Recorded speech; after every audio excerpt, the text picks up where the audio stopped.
Hello and welcome everybody. We have the patch notes for NAU on June 18th for Black Desert Online. Let's get right into it. So first off, we have some PvE changes.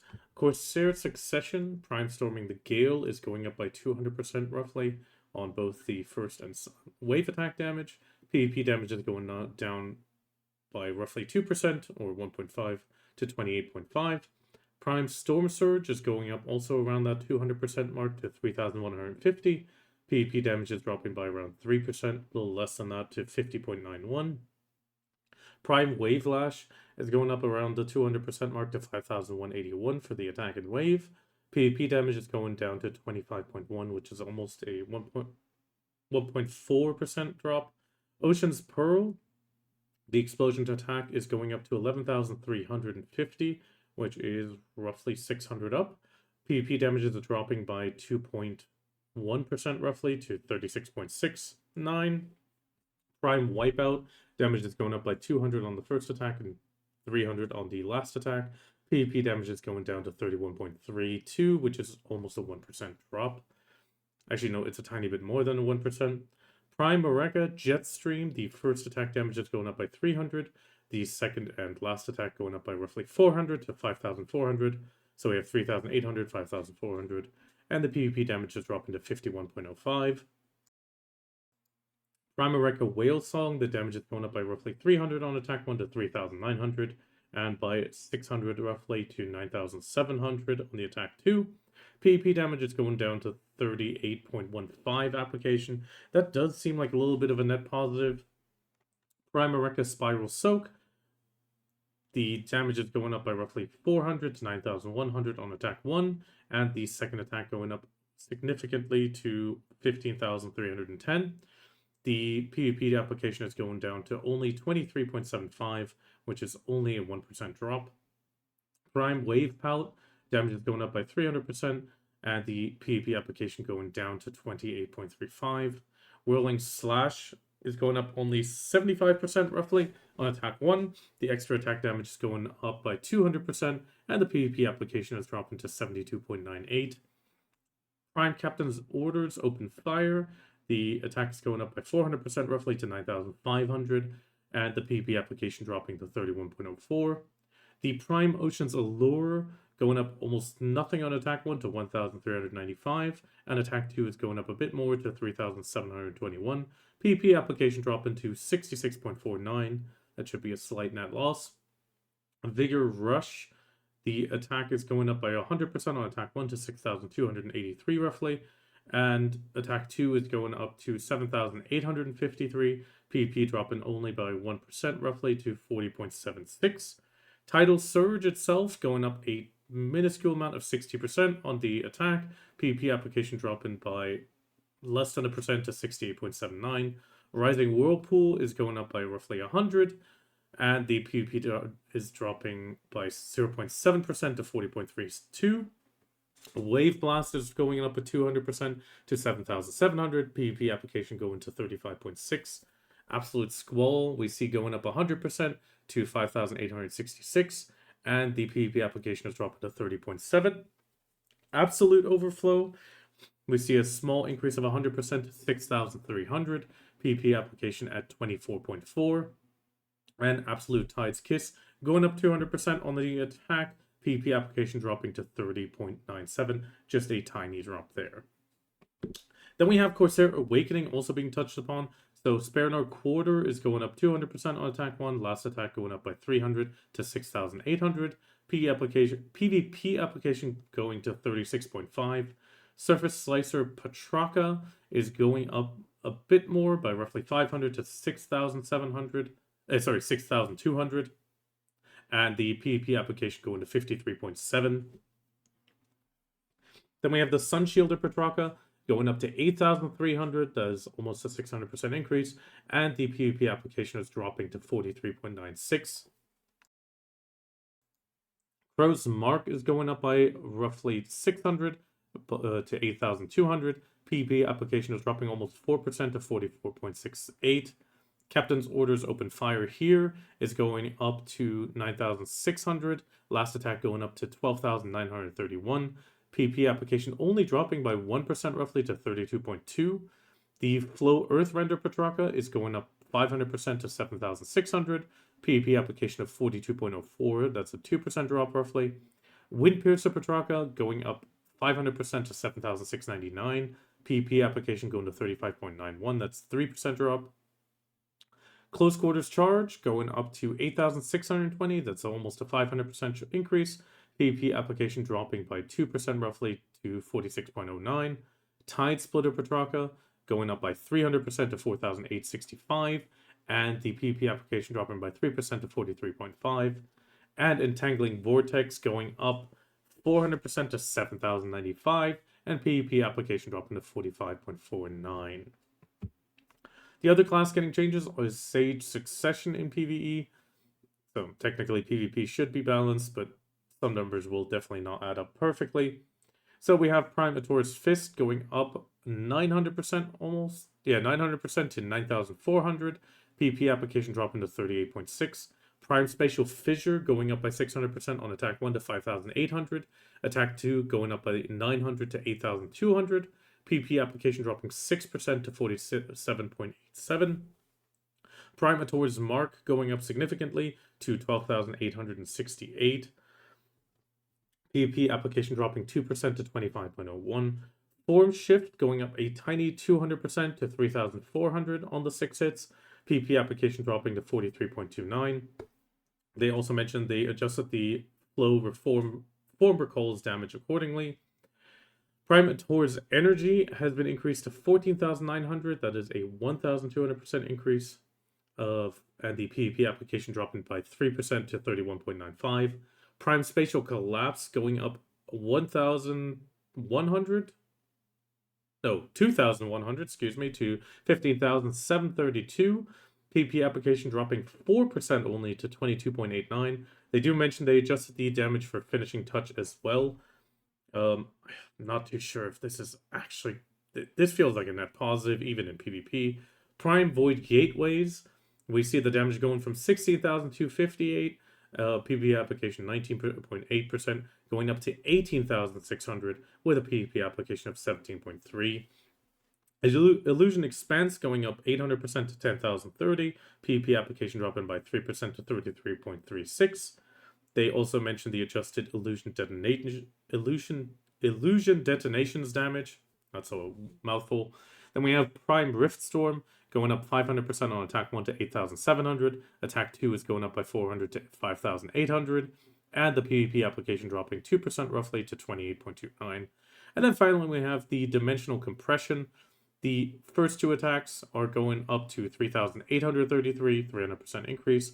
Attack 3 is going up to 5,500, which is a 400% increase. The first two attacks get a PvP application of 43.8, and the third one of 35.92. With that, we have just a single class change this time. Seraph, they apparently fixed an issue where the weapon was automatically drawn when not resurrecting instantly after dying during Purgatum. Then we have the blue battlefield damage dealt to forts adjusted by ship type. So the forts will have approximately 32% more HP, and the damage will be lowered on most ships. Well, the big ones, the improved galley, going down by 45.14%. All the other smaller ships are going up by 11.9, or the mid-tier ships by 49.5. And then we have the Carrack, Panok, and Galleon going down. The Carrack and Panok going down by 21%, the inferior Galleon only by 9.7. Then, the thing that is a little bit controversial in my opinion to do at the same time, but it's just the way it is, the improved galleys and galleys will be getting 24.8% more damage from pretty much all other ships. This is going to make a blue battlefield be a lot less viable for the smaller guilds, at least for a win. Participations will still be possible for sure. Then we got Black Shrine, Calamity 2 to 7 reward improvements. So Calamity 2 to 7, you're going to be able to get extra rewards of Essences of Dawn depending on your rank. This pretty much goes from rank 1 to 9 across the board. The higher up you go, the more Essences of Dawn and gold bars you get as a little bonus. Then we have another small thing. They added the Essence of Dawn box to the Boss Slayer Hall for the hard mode. Pretty much rewarding for completing hard mode of each boss. you will now be able to get those boxes for the probability for Black Spirit Rage, accuracy, damage reduction, and evasion. Then we have some changes on Edania Monster Zone improvements. So they improved the monsters at Sephiroth's Castle. Apparently there is now collision detection with other monsters when Beelzebub is summoned. And they changed that Beelzebub always performs a roaring attack before his leap. That could be improving the times for a few classes.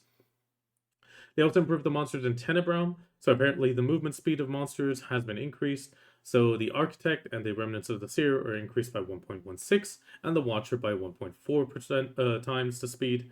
They also improved the monsters of Orbita Castle. Apparently the improved Gravekeeper Golem will now move closer when summoned from a distance. And then finally, they improved Nymphomari Castle. They decreased the HP of the Coral Naga Trickster and Keeper by approximately 10%, and they fixed the spawn location of Coral Dreamfish to a single spot, so you won't be able to continue, won't need to continue the triangle jump.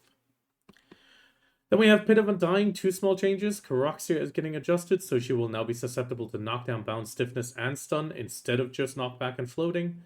Then we also have Ascendra being adjusted. They increased the HP of Kun by 50%. They also improved the summon Kun to perform the mechanic first when its HP falls below a certain level.